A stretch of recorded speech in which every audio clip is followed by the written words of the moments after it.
7 days after Thanksgiving. Most mornings I watch the news while I eat breakfast. Not because I'm a news junkie, I'm not, but because when I went to New York for my first editorial meeting, I kept getting lost in conversations that I should have understood as a grown-up. But I didn't, because I'm more Netflix than CNN. Not nearly enough conversations about Gilmore Girls, which I found weird for a greeting card company. Anyway, so now I have this little morning ritual, and I learn enough to skate through grown-up conversations. Some days I just watch the headlines. Today, I linger over my toast because one of the stories is about Swiftex, and all the B-roll footage makes me think of Delivery Guy. The newsreader promises more information about that story after the break, so I put on another piece of toast. Then I do some counter push-ups, because bonus toast needs to be burned off. When the program comes back on, they get into more detail. Apparently some of the computer infrastructure is really old, and last night there was a server crash and it accidentally tripped a cascade effect, and most of the eastern seaboard system is in chaos. I don't know what that means, but I can say it with some authority, and that's all that matters. Well, I know what chaos means. It means I'm probably not getting any packages today. For the first time since Nina and Daisy started inundating me with cat toys, I'm disappointed to think I might not be getting another shipment. I should have had more faith in Delivery Guy.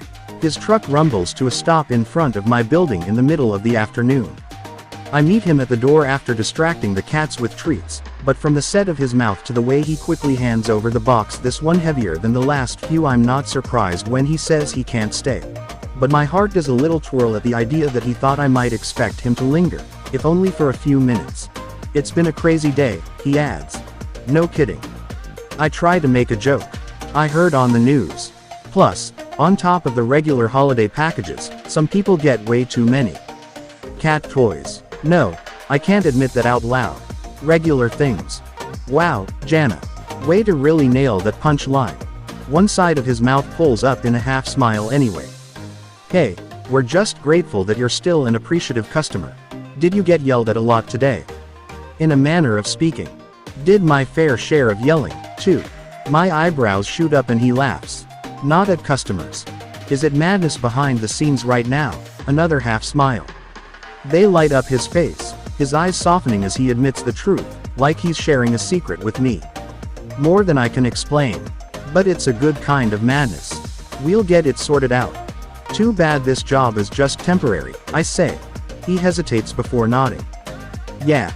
Well, you're very good at it, I tease. But it's true, he is. Maybe they'll hire you on full time. I've clearly way overstepped, because his face goes all tight. No more softness, no more light. Jana. I wave him off. Ignore me. I'm sorry. None of my business. I lift the box in the air. And thanks for this. You're welcome. He frowns, but doesn't say anything else. Flirting with your delivery guy really should come with a manual. I suck at this. I give my best attempt at a bright smile and step back, ready to close the door and pretend that entire awkward mess didn't really happen. But delivery guy is smoother than I am. He flips a quick glance at his watch. Probably 23 hours or so until we do this again. Barring any further technological meltdowns. He laughs. I think they have some of the best people working to make sure that doesn't happen, but the countdown to see you again is definitely good motivation to make sure everything is fully back online by the morning. I snicker. Right. These conversations are the best part of my day. He rolls his bottom lip between his teeth and I try not to overreact to that, but oh my god. I gotta go. Yeah. Bye. A quick wave and he's gone, and I make myself wait until I'm inside the apartment before I squeal and jump up and down. In the kitchen, I open the drawer where the scissors live, and all 4 cats come running. They know what's in the box, and they're not wrong. But underneath the now expected package of cat toys is another box. A vibrator. Well, a personal massager, according to the packaging, but come on. We all know what this is for, and oh my god, my friends are perverts. Doesn't mean I'm not going to use it. 8 days after Thanksgiving. Why owe you again? He says with a grin as I open the door. Sorry it took longer than 23 hours. You had 3 packages, so I left them to the end of my run. He hands over 2 boxes, then disappears momentarily. I tuck the first 2 away on my hall table and toss some catnip mice at the cats. When he comes back with the third one, I imagine I can hear the bells jingling inside. I really need to tell Nina she's achieved her goal, and she can stop spoiling my pets now. I'm really not ordering all of these packages, I mutter, trying not to blush. Was it your birthday? He hands over the clipboard and I scrawl my name. I have meddling friends. Meddling.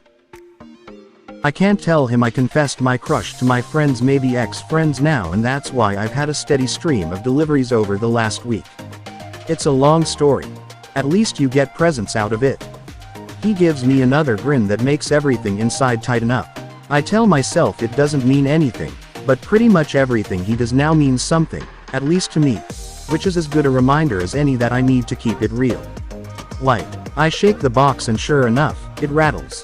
They're all cat toys. I have weird friends. He flips his clipboard around and leans against the doorframe. This sounds like a story I need to hear. I couldn't. He reaches out and presses his finger to my lips. You can, and you will. He's touching me. Everything inside me lights up, electric sparks zinging under my skin. And my heart is like, yes, sir. But my brain is smarter than that, so when I open my mouth, it overrides me telling him the story about my friends. I don't even know your name.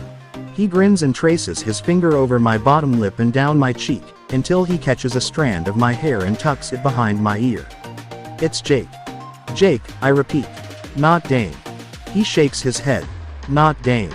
We stare at each other for a second, maybe two, and then he leans in. Story time. You sure you don't have other deliveries to do? You're stalling. This must be a good one. And I've got all night. I hesitate, but we both know this has been coming. Do you want to come in? As soon as Jana asks me the question, I know I'm done for. Do I want to come in? More than anything, I say, lightly touching her hand with my fingertips because I can't fucking help myself. I really shouldn't be touching her. But I'm captivated by her wry laugh, her soft mouth, that sweet blush. This woman, whose friends clearly love her enough to send her a ridiculous number of packages for some bizarre reason. She's a woman of secret stories, and I think the parcel parade is just the tip of the iceberg. I want to know that story. I want to touch her lips again and a hell of a lot more. I want to hear her laugh because I'm kissing her neck, and then I want to hear her sigh. I've probably got a couple of hours before they'll wonder where the hell my truck is. So when she grins and steps back, I follow her inside. Do you want something to drink? She's twisting away from me, and I let her go. A smile tugs at the corners of my mouth. I'm good. I want a story, remember. She stops and glances back at me, her hair falling across her forehead. She shoves the glossy waves out of the way. But it's mortifying. That makes me laugh out loud. I once locked myself out of a dorm room in nothing but a pair of yellow ducky slippers. That was mortifying. Your friends suddenly deluging you with cat toys surely doesn't talk that. Her eyes go wide for a second, then she takes a step back as she shrugs her shoulders. Sure, but that was in your past, when you were young and foolish. This is silliness that's only a week old. You see the difference. I prowl toward her. Come on, that didn't earn me anything. I gesture down my body, and her gaze tracks right along. Yellow, ducky, slippers. That is embarrassing, she whispers. I stop 2 feet away from her and put my hands on my hips. Her eyes linger there, too, and when she finally drags her gaze back up to meet mine, her cheeks are pink and her eyes are bright. You were totally naked. Her voice catches on the word naked, and need pulls hard in my gut. Lower. Need to find out what other words she might trip on. Blush about. Get breathless over if I whisper them in her ear. Completely naked. A little flare of her eyes, and she bites her lip before asking, what did you do? I went to the bathroom and stole someone's towel, then went down to the front desk and explained the situation. What color was the towel? I laugh. I don't remember. Blue, maybe. She nods, an urgent little wobble that makes my dick throb. I like this story a lot. I'm glad. She hesitates, and the tip of her tongue darts out to swipe her lower lip. My turn now. If you'd please. Wait. Did you return the towel, Jana? The word is a warning and a plea rolled together in one. Yes. She tips her face up, and I realize I've moved closer. A lot closer. I'm looking down at her, and fuck it. She's right in front of me, sweet and soft, and I can't think straight. I brush an imaginary hair off her cheek and behind the curve of her ear. She shivers, and like a heavy bass line, need starts to thrum in my blood. Yes, I return the damn towel. And maybe your story can wait, I say gruffly, and she nods. That's all I need. One nod, another shiver, and I've got her backed up against the kitchen counter. One hand is cupping the nape of her neck and the other blindly finds the curve of her hip. I've been thinking about her mouth for 2 weeks. The reality is way better than any fantasy I'd gotten hard over. One featherlight brush of my mouth against hers, then her lips part on a little gasp and we slide together effortlessly. Her lower lip, full and soft and perfect, fits right against the seam of my mouth, and there's no way I'm resisting the temptation. I pull on the plump flesh, tasting her sweetness with a demanding roughness I wish I could contain. The sigh I get in response is worth it, though, and then my tongue finds hers. I've had a lot of first kisses in my life. Some awkward, some hot, some pretty sweet. None have been this right. None have left me with a profound need for more. Not want. Need. I need this woman. I want her, too, like nothing else. She's just as eager for this as I am. When I hoist her up and onto the counter, her legs go around my hips. I lean forward, she tips her head back. I scrape my teeth against her jaw, the curve of her neck, and she tightens her thighs. So there's no missing my cock, hot and hard and heavy, and now pressed right against her. Her breath catches, then she rolls her hips, tracing the length of my dick. A groan rips out of me when she rocks against the crown, and I squeeze her closer. Do that again, I demand as I tug the neck of her shirt down. My other hand slides beneath the soft cotton at the same time, finding her waist so I can help her along. She grinds against me and I pump my hips. I don't give a fuck if it's shameless. We fit together. Her bra is nice, but it's in the way. Using my teeth, I drag the thankfully flexible fabric over the swell of her breast, freeing her nipple, and then I give her my mouth there, sucking and licking and consuming her while I work my cock against her clit until she cries out my name. I'm generally not a stupid man, and I've never left a woman unsatisfied. But I really just meant to kiss her. The fact that she's winding up toward an orgasm takes me by surprise and makes me feel like a teenager again, but a teenager who knows what to do with a gorgeous woman in his arms. I replace my mouth with my fingers, rolling and tugging at her nipple as I find the other one with my tongue. Her breasts are fantastic and soft against my face, and I can't get enough of the subtle scent of her skin. I tell her as much when I kiss my way back up her neck. You're so gorgeous. I kiss her mouth when she tries to twist her head to side. Look at me. She blinks slowly, her eyelids heavy over lust-glazed eyes, and I growl under my breath before kissing her again. Yes, that look. I want to see that as she comes for me. I pull her hips harder against me as she begins to shake, and press my forehead against hers, claiming her gaze and her orgasm, too. Are you going to come for me, Jana? Do you feel how hard you make me? How good it feels to have your legs around me? Come inside, she says. Now look at you, with your perfect tits spilling out of your top.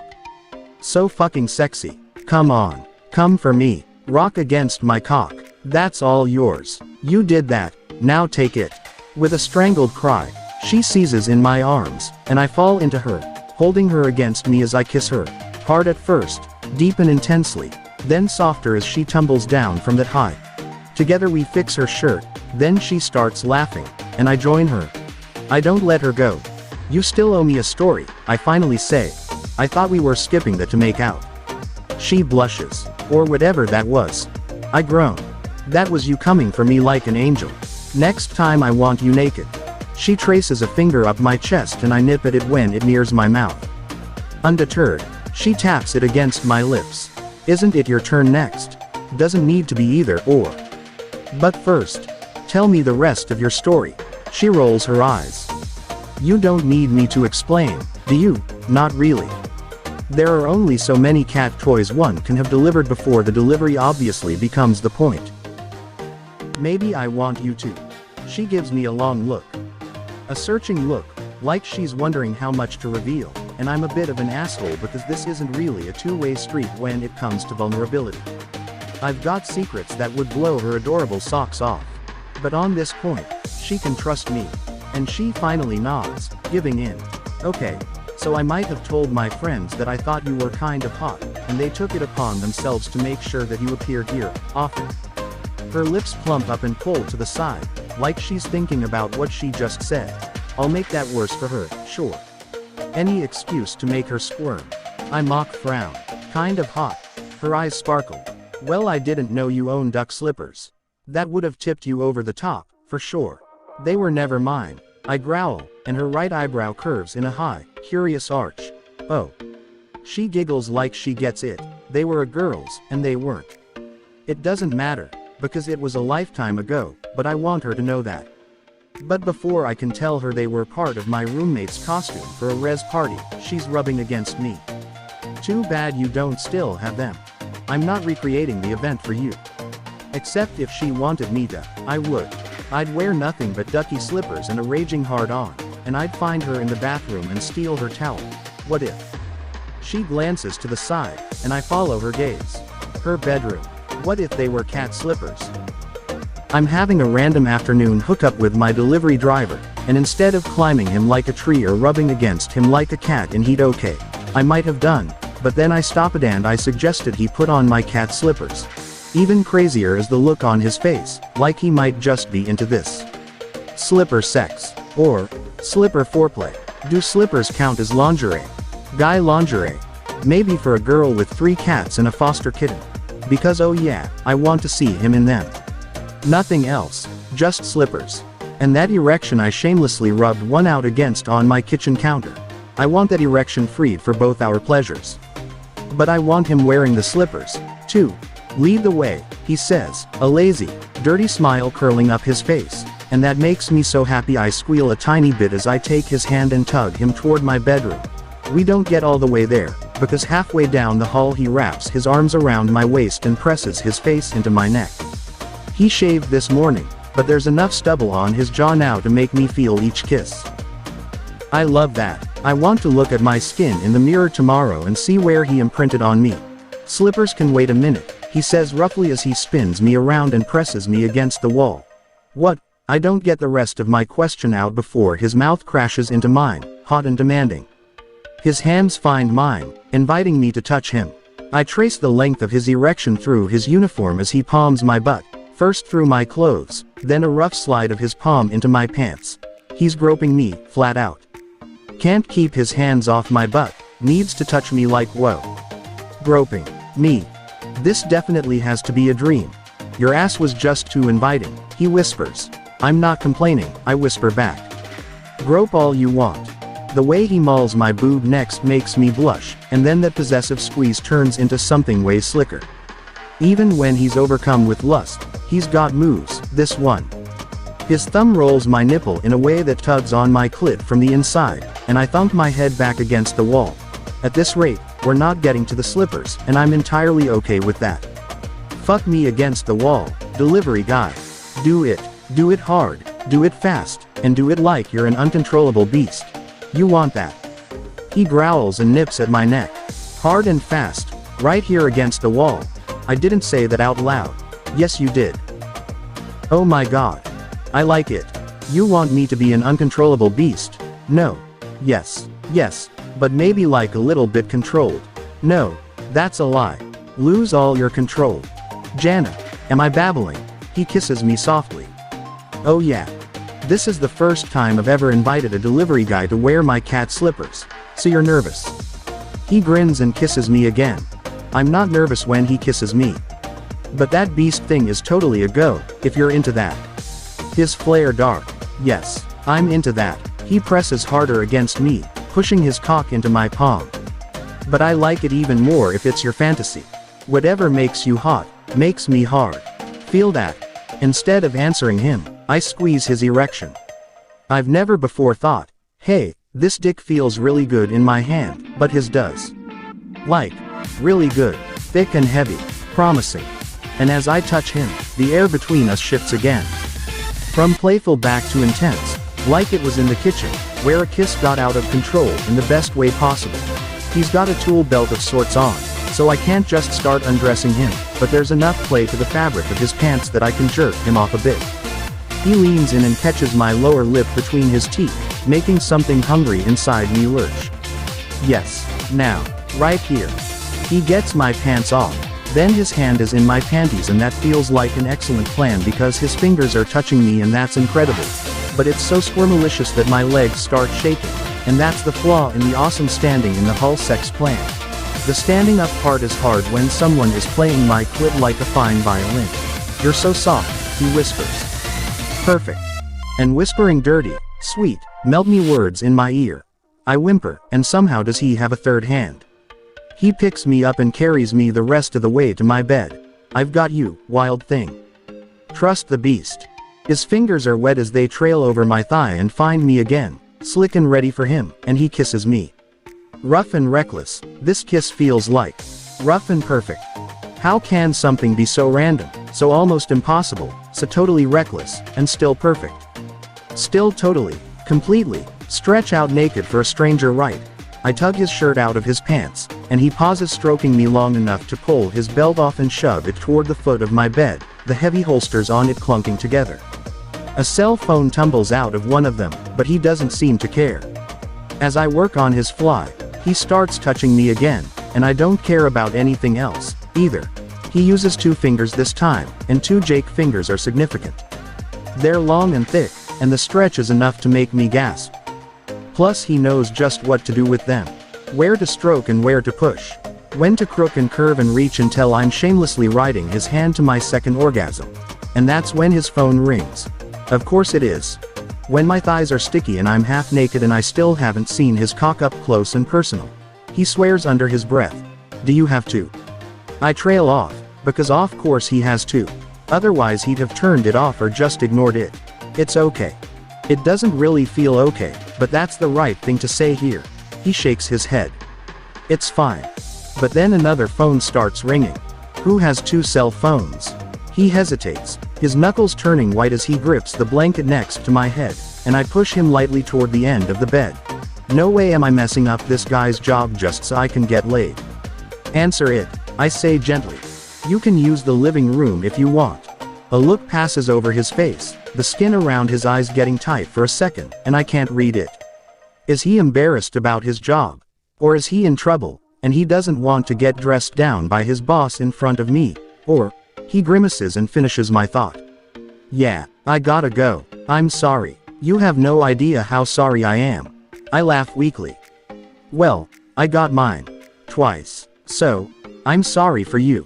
I look at his erection, still thick and heavy against the front of his boxer briefs, bulging out through the open fly of his uniform. So close. He tosses the phone he'd picked up aside and leans forward, catching me around the back of my neck. He kisses me hard on the mouth. I got my fingers wet, Jana. And it was the best thing I've ever felt. My tongue is fucking jealous.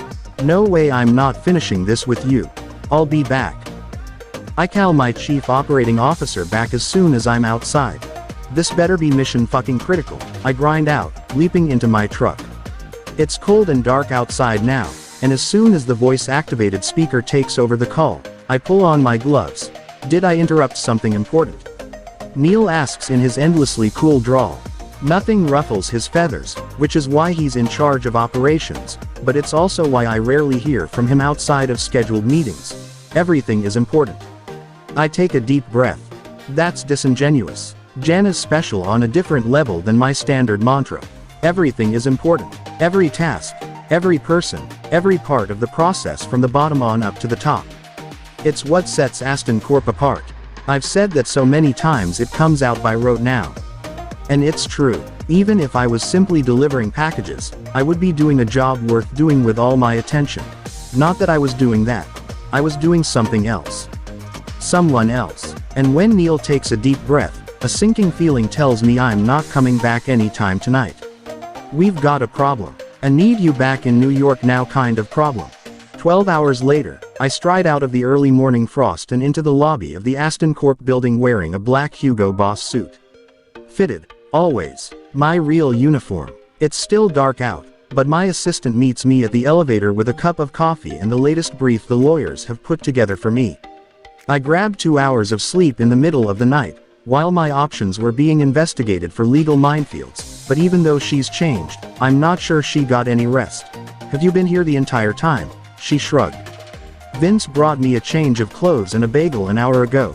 Your husband is a good man. But you need some rest. Today's going to be a long day. You'll make it up to me by approving an extra day of vacation at Christmas. True story. Who's upstairs already? She gestures for me to flip the paper over. I drain the last of my coffee as I read the list of names. They're all here. When you say jump, they all say how high. I give her a scathing look, because if that were really true, we wouldn't be in this mess. She shrugs. Well, at least they pretend to. I take another sip of coffee as the elevator rises past the 18th floor. Another few seconds. I've missed your coffee, Kath. And my biting sarcasm, she asks hopefully, trying to make a joke. Kath's too sweet for sarcasm, but I don't bother to burst that bubble. You still need to work on that. Put that in your next performance review for me to sign. Will do. She hesitates. Sorry this happened while you were in Baltimore. I grimace. I know it's not logical to worry that it happened because I was away. It turns out the Swiftex executive team had been corrupt for years, at a bone-deep level, but yeah, playtime is over. That's life. Good luck in there. I'm going check in with security, then I'll be at my desk. I hand her my now empty coffee mug as the doors open, then stride away from her, cold, hard anger pumping through my veins. Waiting outside the boardroom is my legal team. I give them a curt nod, then they fall into place behind me. There's nothing like the chill of a boardroom full of assholes who think they're alpha. And for years, these smarmy fuckers were bulletproof. When nobody is looking too closely at your books, you can get away with a lot of shit. Hell, we had looked closely at the Swiftex accounting during the takeover and we'd still missed it. Shell corporations and more than a decade of layering lies, but this is Aston Corp. This is the towering citadel in the sky that I built. In this building, in this room, I'm the fucking alpha. I give one hard, unyielding look around the room before saying, gentlemen, thank you so much for coming in at this early hour. You're all fired. After he left last night, Jake sent flowers.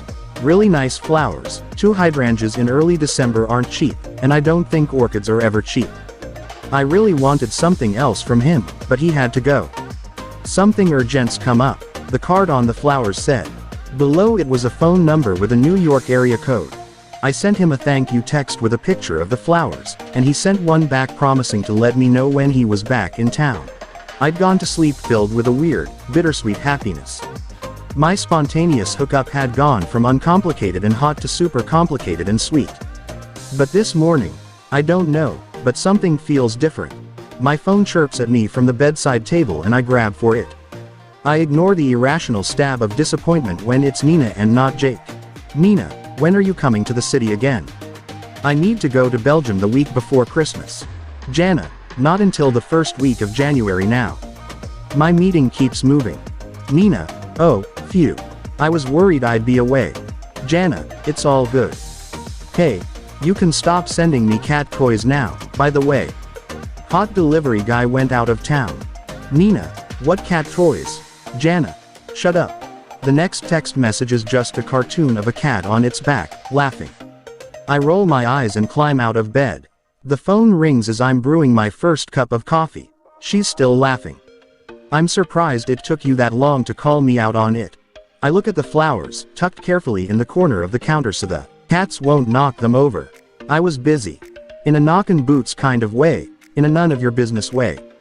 What are you going to Belgium for? I open the pantry door and pull out the cat food. Breakfast for everyone, and they know it.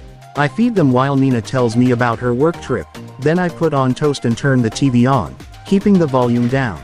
So yeah, it'll be kind of a whirlwind trip, but I get to go through Paris, and that's fun. Sounds like it. I bet. I stop mid-sentence, because something caught my eye on the TV. I'm not sure what at first. There's a newscaster talking about the CEO of Aston Corp, and the photo over her shoulder is the company's logo. But then it changes as she talks. Swiftex. Maybe that was it. Hang on, Nina. I turn up the volume. Sorry, there's something on the news about Swiftex. She giggles. And just because your crush delivers for them, I'm just staying current on the news, that's all. Shush. Apparently most of the executive team from Swiftex was fired this morning by the parent company that recently bought them. The newscaster recaps those details, then says, we'll go now to the lobby of the Aston Corp building here in New York where founder and CEO, Jake Aston, is holding a press conference. What channel? Nina asks, but I can't answer her, because Jake is on TV. My Jake. Of the flowers and orgasms and pretending to be a regular Joe at my doorway for the last 3 weeks. Jake Aston knows what I look like mostly naked. Oh my god. Jake Aston knows what I look like when I come. I gotta go, I whisper, then hang up the phone, because there's no way I can explain this without sounding like a crazy stalker. I look at the flowers again, then the television screen. I move closer, my hand shaking as I try to find Jake's text message again. Jake, I'll let you know when I'm back in town. I hadn't replied yet, because I was playing it cool and thanking him for the flowers was enough. But what do I do now? Do I tell him I've seen him on TV? Do I not? Can I keep pretending that I don't know who he really is? I sit down on the ottoman in front of the TV. A cat leaps into my lap and I absently scratch Larkin behind the ears as I devour Jake in a suit with my eyes. I like him in his uniform, but this is off the charts hot. And then I feel a crazy pang of guilt. He doesn't want me to know who he is. He wants to be just Jake, at the door. If he wanted me to know who he was, he'd have found a way to tell me. The next thought to slam through me is, he doesn't want me to know for a reason. Anonymous hookups followed by a generous bouquet of flowers is probably his modus operandi. I look down at the phone in my hand. Right. No replying to his text. Maybe he'll be in touch, maybe he won't. But he's not really Swiftex driver who lives in Baltimore, so does it really matter? Christmas Eve. Hold, I even asked if you're doing anything for the holidays. Kath asks as she sets the leather folder of letters for me to sign at the right-hand side of my desk. I don't look up. I'm going to my mother's for dinner tomorrow. And tonight, I don't want to have dinner with you and Vince. She laughs. Vince is working, and I'm going to mass with his parents. I assume you're not interested. It was more of a general reminder that tonight isn't a night to be working. I glance up. Of course not. I'm heading out soon. It's a lie, but she lets it go. Once I sign everything, she disappears again, and I reach for my phone. I've only texted Jana once since I came back to New York, after she thanked me for the flowers. Something's held me back from reaching out again. I don't want to make any false promises to her. The reality is I'm needed here. I'm probably not going to be able to return to my undercover boss routine, ever. That doesn't mean I'm not going to find a way to see her again, but it hasn't happened this month and I feel like shit about that. But I'd feel even worse if I didn't reach out to the one person I'd actually like to spend tonight with. Jake, Merry Christmas, beautiful. She replies almost right away. Jana, hey. Merry Christmas to you as well. I wasn't sure if I'd hear from you. Jake, sorry about the radio silence. What do I say next? I miss you. You're the first person I thought of when my assistant pointed out how sad and lonely my life is. I settle for something way less emo. Jake. I'm still out of town. Jana, me too, actually. Flew to my parents for a week. Jake, where's that? Jana, Vermont. They're ski nuts. Jake, do you ski? Jana, sometimes. I brought work with me. I laugh. Maybe I miss her because for all our differences, we've got a lot in common. Both workaholics. Jake, sounds about right. Jana, I'm being summoned for a rousing game of Monopoly. But, you should text me again soon. Jake, I will. Drink some hot apple cider or something for me. I wait until the building is empty, then I call and place an order for Chinese food to pick up on my way home. I go to sleep thinking about playing strip Monopoly with Jana. Trading railway properties for sexual favors. That morphs into a fantasy of a Christmas Eve not spent in a sterile Upper West Side co-op, but in Jana's cozy apartment in Baltimore. Stockings hung for cats and kittens and humans alike. Cookies for Santa and over-the-top Christmas decorations everywhere. Never in my life have I been a sentimental man. But my last thought as I drift off is that I should probably find an evening to fly up to Vermont this week. 4 days after Christmas I'm trying to decide between a fuzzy sweater and a cute plaid shirt, both Christmas presents to myself that I bought in the village yesterday, when my sister yells up the stairs. Jana, you've got a delivery. Sometimes I hate how accessible I've made myself to my company. There's not even anyone really there this week. A skeleton staff answering phones and fielding emails, but my editor and director and the VP they report to are all on vacation. That didn't stop me from agreeing to proof a couple of card designs so they could go into production the first week of January. Almost everything we do is digital these days, but as the artist with my signature in the corner of the design, I have it worked into my contract that I get to sign off on a physical proof of the final copy before they go into the full print run.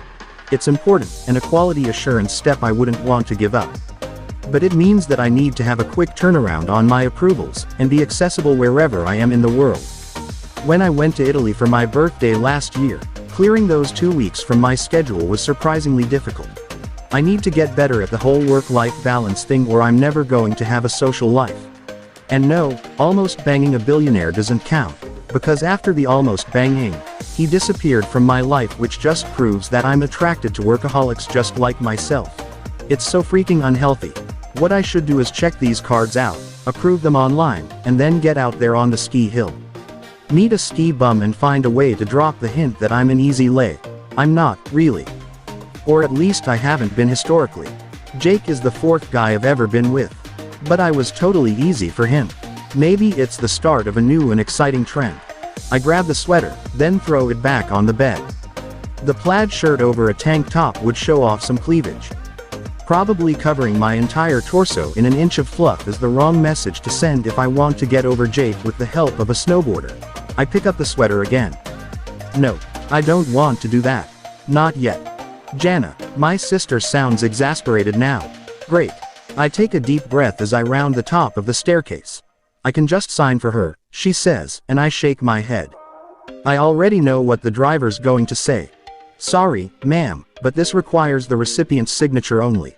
I trip over my feet, because while I was totally expecting those words, I was not expecting that voice.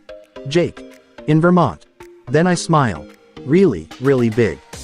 Because how is he going to explain suddenly having a delivery route in Vermont, at my parents' ski chalet? I smirk to myself and hurry down the last flight of stairs. For the first time in a week, I don't curse the fact I had to sleep in the small bedroom on the 3rd floor. Otherwise he'd have had the upper hand in this encounter, and after 3 weeks of almost complete silence, that wouldn't be right. Of course, he did call me beautiful on Christmas Eve. That was nice. On the other hand, we haven't spoken again. He doesn't know how lucky he is that I'm wearing the fluffy sweater. Jana. My sister turns as she hollers, and I stop right in front of her. Yes. Delivery. She points to the door. But, I step around her and check Jake out for myself. Oh, I get the but now. He does in fact have a package for me, and not the dirty kind. A familiar cardboard box is in one hand, and his Swiftex clipboard is in the other. Something important is missing, though. Where's your uniform? I ask, swinging the door open. He steps inside, suddenly taking up all the room in the small foyer. Big and broad and impeccable in black. Intense, too. Suit Jake operates at a different level than uniform Jake. His jaw flexes as he gives a little shrug. Too cold in Vermont. They banned them. My lips twitch. Suit Jake has a dry sense of humor. And gave you all Armani suits instead. It's Hugo Boss. He gives me a weird look and I give him one right back. He grins. Hi. And there's the Jake I know. The butterflies that had flocked to the ready in my tummy now take off. Hi. He holds my gaze for a moment, then drops his attention to my lip shivers and then breaks away to look around the foyer. So, skiing, huh? I want to drag him to a dark corner and kiss him senseless, but I don't know where we stand.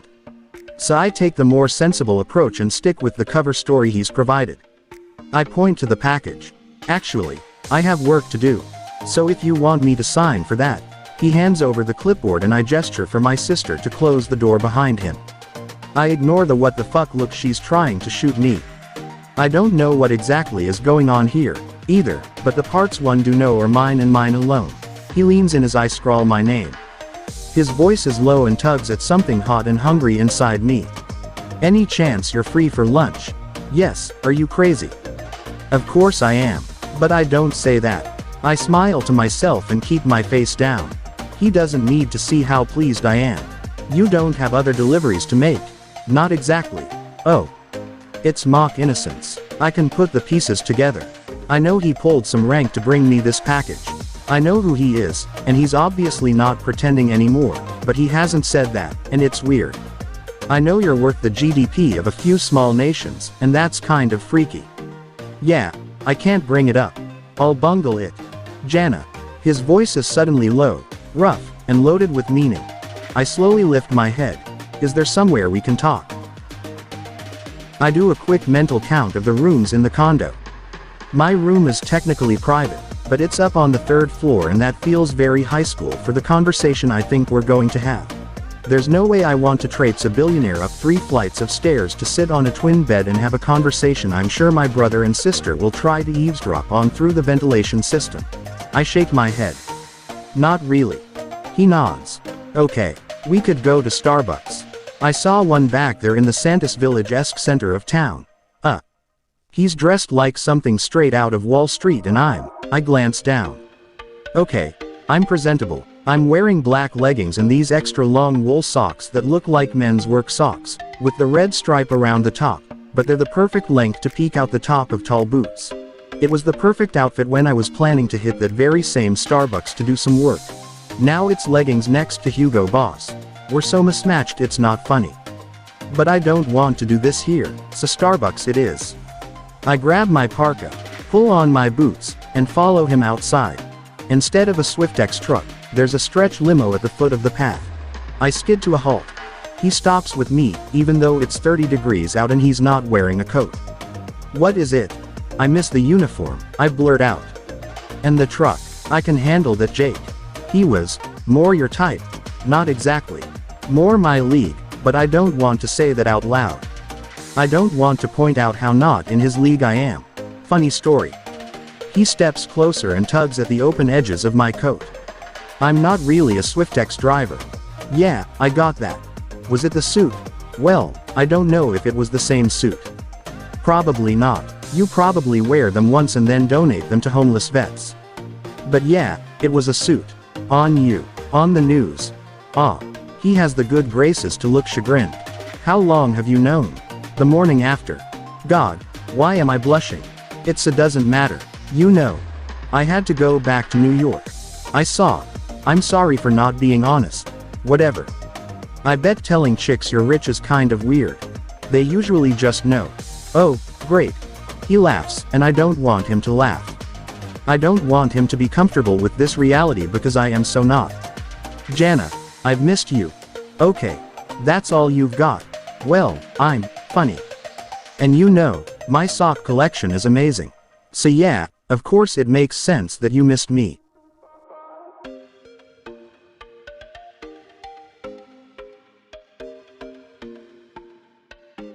Your life is obviously lacking in jokes and socks. He leans in, his breath puffing in the freezing air, but he doesn't seem to care. Very much so. Jake would ever protest I was going to weekly offer disappears as he kisses me. It's rough, but it's right, too.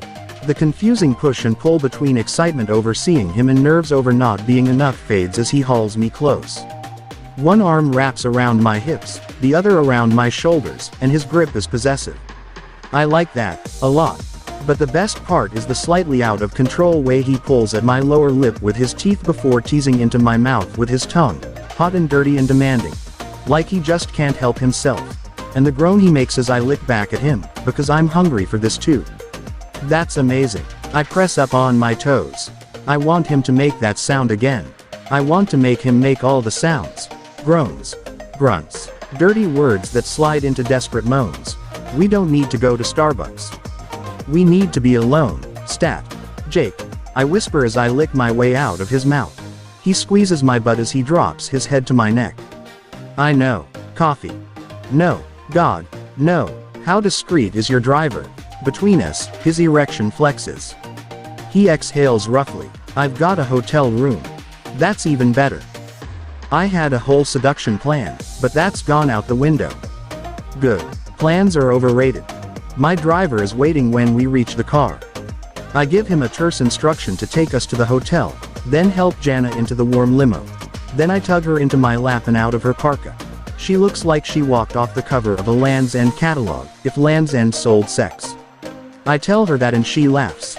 I've missed that sound, I say tightly, because every part of me is wound up right now. Oh. She leans in and brushes her lips against mine. You could have called. I should have. I catch her lower lip between my teeth and her breath hitched. I was busy. Not an excuse, but I couldn't spare the time to come and explain in person, and I didn't want to pretend. Instead of pulling away, she leans in and kisses me, slow and deep. She licks her way into my mouth, and I think, this is not the same woman I left in Baltimore. When she eases back, it's only far enough to look at me. She slowly slides her index finger across my bottom lip, wet from her mouth. Here's the thing, Mr. Aston. She catches the corner of her lip, her top teeth sinking into pink flesh, and beneath her lap my cock thumps his approval of her using my whole name. This might surprise you to know, but all the major news networks do a pretty comprehensive job of covering your companies. I don't always pay attention, but now that I know who you are, I take note. So I know you've been busy. That's more of a pass than I deserve, but I don't care. I'll take it, and the name works for me in a big way. Ooh. Call me that again. Mr. Aston. Her voice is all breathy now. I don't care if she's putting it on for effect. Yeah. I'm reduced to caveman grunts. She sways toward me again and I grip her hips. Every sense is heightened as her body brushes against mine. It's like a drug. I want more of her nearness. More of her body. More of her scent. Fuck. I guide her exactly where I want her and it feels damn perfect. Her leggings are thin enough for me to feel the curve of her muscles, the softness of her ass, and right against where my cock strains at my suit pants, the heat of her pussy. I don't grind into her. I don't need to. I'm thick and hard, and the way she's breathing, she knows it. I curse again in my head, and maybe out loud, because she jerks her gaze back to my face. We're in the backseat of a limo and the tension is zapping like we might strip down right here. Can't wait 5 fucking minutes. I wouldn't even need to get her naked. I could. The limo pulls to a stop and Jana jolts, then scrambles off my lap as she lets out a quiet, nervous giggle and pulls on her parka. Yeah. Shit, but even the jolt of reality does nothing for my erection. I cup the back of my neck and think about stock numbers. That helps right up until she puts her hand on my knee. Come on then, Mr. Aston. Show me your fancy hotel room. I let her lead until we're in the lobby, which is nice, but not the plaza. Then I press my hand into the small of her back and guide her to the elevator. It's not that fancy, I murmur against the curve of her ear. But it's private. And that's all that matters. At the base of her neck, her pulse jumps. That makes up for everything about this rustic Christmas-themed town that doesn't have a decent penthouse. So we've determined that I've been busy and lonely. I grin down at her as she leans into my side. You've been good. We're alone on the elevator, but she still pauses before she answers. I've been distracted. Bye. I slide her parka open. Her sweater underneath. Fuzzy. Pale pink sabotage for questing fingers, limits what I can do, but her collarbone is bare. She shudders as I trace the edge of where her sweater meets her creamy skin. What we didn't do that afternoon. She licks her lips as I raise a line of goosebumps. What I want you to do ding. The elevator doors slide open and I guide her out, my legs moving fast now, because there are a lot of ways she could end that sentence and I like every single one. I've got a loft suite at the end of the hall. Halfway down the hall, Jana twists to look at me, a smile on her face, and my hand slips from her back to her elbow. She turns her arm and as my hand drops, she slides her fingers through mine and squeezes my hand. I want to fuck this girl into next week. I want to get on my knees and bury my face between her legs. I want her screaming my name because I'm sucking on her tits. But her holding my hand hits me on a whole different level. There's what I want to do so much, over and over again, and then there's this, which is fucking sweet, and probably unconscious for her. It reminds me we come from 2 different worlds. There isn't much about me that's sweet. I'm ruthless, demanding. And when it comes to Jana, I already know I'm hungry. Maybe just as much for the sweet as anything else. I glance up and down the hall. We're alone. Come here. I pull her to me, keeping our hands together. Her eyes widen and her lips part, making her react like that. Fucking addictive. I lift her fingers to my mouth and kiss her knuckles, then press her back against the wall as she exhales. Another sound I love. She stretches onto her toes as I slide our hands up the wall, pinning her in place. Then I kiss her. Hard, fast, demanding and hungry, ruthlessly. I put everything I am into the kiss, showing her with my mouth what I don't know how to say out loud. I'm a hard man who wants to take everything she has. I'm not adorable. I've never been into hand-holding, although if anyone could convince me otherwise, it'll be Jana. Hell, she may have done it with one touch. She says my name when I pull back. Her voice is breathy and hitching, and her lips are swollen. Our hands are still entwined and pressed against the wall. I want to lean in and kiss her again. She has other ideas. What are you waiting for? She wiggles her fingers free and slides out from under my arm. I believe I was promised a private hotel room where we could act out all my filthy fantasies. Okay, so maybe she's not a completely incurable romantic. I slide my room key out of my pocket and wrap my arm around her, palming her ass as I scoop her into my side. She leans right into me and brings her mouth to my ear as I try to get the door open. I owe you an orgasm, Mr. Aston. Right. Game on. In any wild and crazy plan, there's a moment when you realize, oh shit, I don't actually know what I'm doing. Given that this is my second middle of the day hookup with Jake, I shouldn't be nervous. And I'm doing a bang-up job of pretending I'm not. Fake it till you make it is something I'm really good at. But I can't trick myself that much, and I'm totally faking it. I don't know what I'm doing as he opens the door to a decidedly not fancy hotel room, not that I care in the least. Hell, the limo was nicer than most hotel rooms I've stayed in. And frankly, all I can see right now is Jake and his wicked, sinful grin. A grin that says I owe him a blow job. Hand job. Bent over the couch job. I'm down for all of that, but do I just do it? Drop to my knees. Actually, that sounds like a great idea. Sink to your knees, I tell myself, but I don't pay attention, because I can't move. I'm pinned in place by that grin as the door clicks shut and Jake prowls toward me. His hands unbutton his suit jacket. That is ridiculously hot. I like the uniform. But I think I lied when I told him I missed it. This whole suit thing really works for me. The perfect tailoring. The casual way he shrugs it off and hangs it over a chair. His gaze never leaves my face as he magics away my parka poof and then lifts me up, his hands on my hips, my ass. He carries me through the suite, kissing me like he just can't get enough. Okay, this is good. This is familiar I can't get enough either territory. And I'm happy for him to take charge again. He knows what he's doing, clearly. But, do you want me to? He spanks my ass as he plants a foot on the first step of the stairs. I want you to hold on tight, wild thing. I haven't forgotten the beast fantasy. Holy shit. Holy shit. Yes, okay. This has to be a dream, because I am not this lucky. I squeeze my thighs around his hips and wrap my arms tighter around his neck, but he's got me.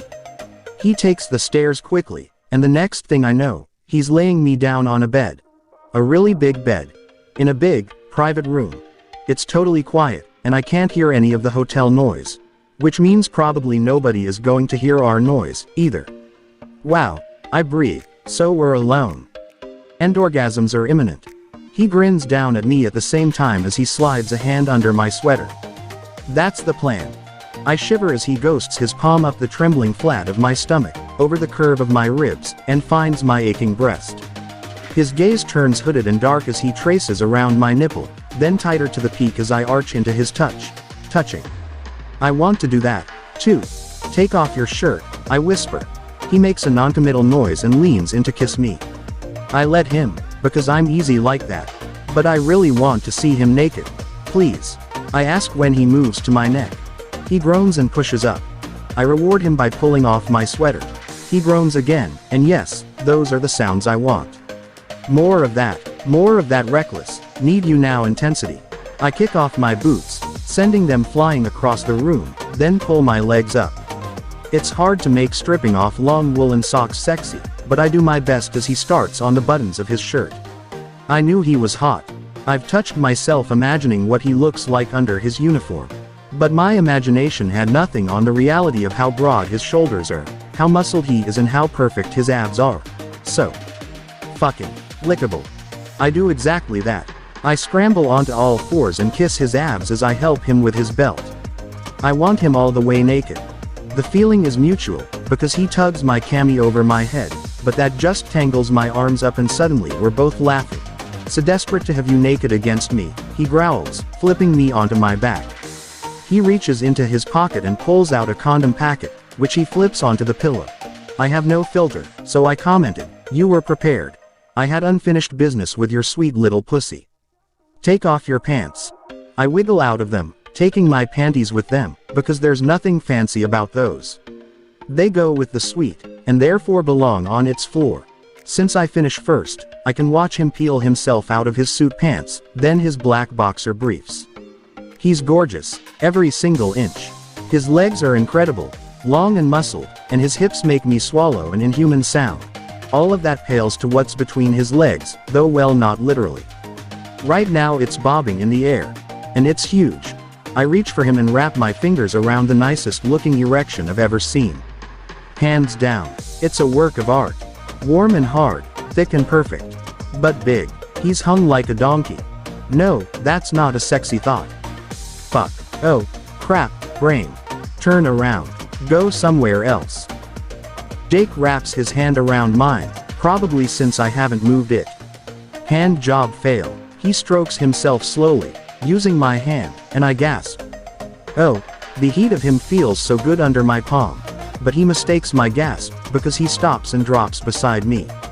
What is it? I can't form all the words I want to say. I want you in my mouth. I want you inside me. I want. Instead, out pops my first reaction. You're really big. Are you panicking? His eyebrows shoot up and he grins. You know, I've heard that it always fits, and there's no reason.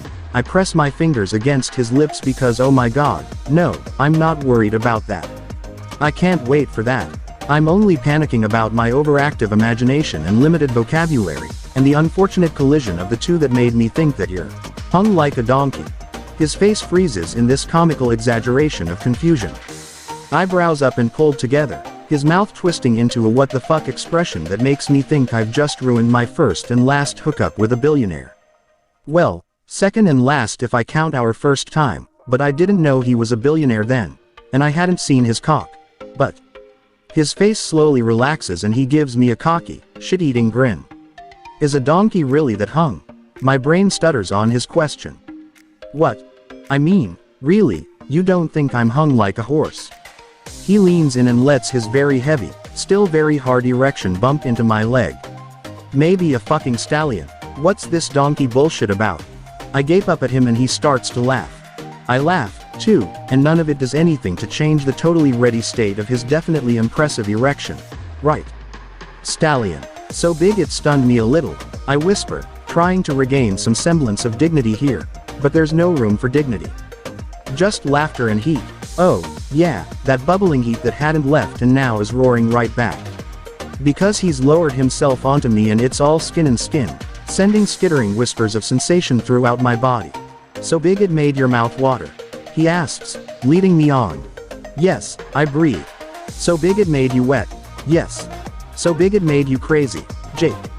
I spread my legs around him and press my pussy against him, showing him how wet and crazy I am.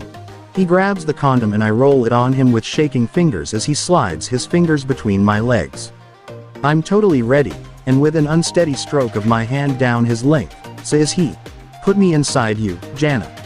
His voice is husky, his words slow and heady. I tilt my hips and slide him through my wetness as he cups my cheek, moving over me. That feels good, just rubbing together, but I want more.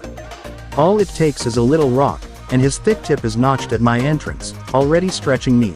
I gasp as he pushes in, forging his space inside me. Oh god. A rush of heat sweeps through me as he takes over, pressing my legs up and wide. Opening me up so he can stake his claim.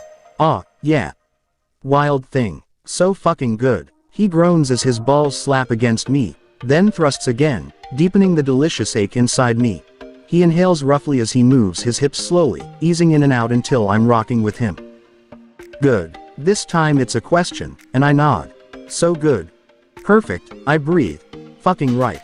You make me want to lose control, you know that. I tangle my fingers in his hair and bring my mouth to his. I don't want control, I just want you. With a hiss, he pulls my lower lip into his mouth and sucks as he pistons his cock into me, harder this time. I make a helpless whimper that he clearly likes, because he throbs inside me and thrusts again, fast now. Rough and intense. Our mouths slide back and forth, not really kissing. Fucking. Maybe. Sloppy and wet, but it's so hot. I want him everywhere. I want his mouth, and his hands. I want his breath. You feel so good, he mutters. His gaze is hypnotic, holding my eyes as he pins me down. So tight. So hot. Fuck. I have to taste you. And then he's out of me, and I'm crying out, because I'm so empty without that solidness inside me. I'm floating and crazy and I need him. But then he gives me his tongue. He licks me, up one side and then the other, before circling my clit and sliding right down the middle. He licks me like he's starving, then he softens his tongue and tortures me. I'm begging him for his cock, his tongue, his fingers, and he's making all sorts of wild, dirty promises.